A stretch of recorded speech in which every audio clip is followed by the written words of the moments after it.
Kweli tunashukuru Mungu kwamba mpira umeisha katika dakika hizo, na kwa bahati nzuri hatukupata injuries. Zaidi ya hapo, ukiangalia mchezo, dominance yetu sisi ilikuwa ni kubwa sana, na ni bahati mbaya sana tumekosa magoli mengi ya wazi, na hii inatokana labda tumetengeneza nafasi nyingi lakini hatukuwa na bahati ya kupata magoli. Naamini kabisa mwalimu na benchi la ufundi watakuwa na nafasi ya kuweza kufanyia kazi mapungufu yaliyojitokeza leo. Hii timu tuna uwezo wa kuifunga nyumbani.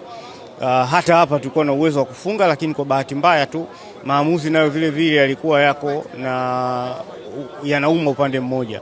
Lakini kwenye michezo hii kiafrika tunakubaliana na hilo, na tunawasubiri waje nyumbani na sisi tuje kucheza nao, tuone na sisi tutautumiaje uwanja wetu wa nyumbani.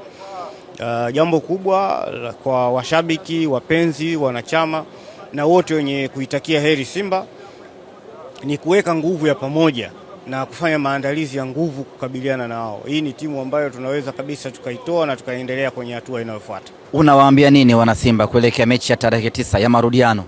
Kila mmoja awe tayari kuhakikisha kwamba anapambana kwa ajili ya Simba kuingia katika hatua inayofuata. Hakuna jambo jingine. Kila mmoja awe tayari, ambao wanatakiwa kwenda uwanjani waje, wale ambao wanafanya dua, wanaofanya sala, lolote tufanye, tuhakikishe kwamba tunapata ushindi. Hii tunavuka, mwenyekiti. Kwa uwezo wa Mungu tutavuka.